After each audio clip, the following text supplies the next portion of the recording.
میری طرف سے آپ سب کو عید مبارک ہو۔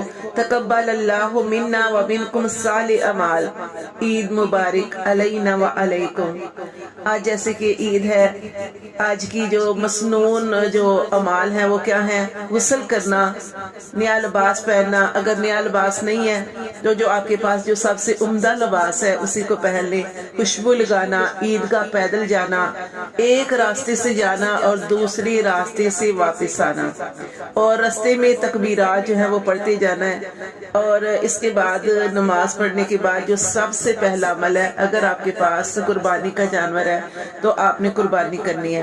اور اس عید پہ یہ ہوتا ہے کہ نبی پاک صلی اللہ علیہ وسلم کی سنت ہے کہ آپ صلی اللہ علیہ وسلم نماز پڑھ کے تو آ کے قربانی کر کے اس قربانی کے گوشت سے آپ صلی اللہ علیہ وسلم کھاتے تھے، لیکن چونکہ آج کل قربانیاں لیٹ ہوتی ہیں تو آپ نماز پڑھ کے آ کے تو جو ہے وہ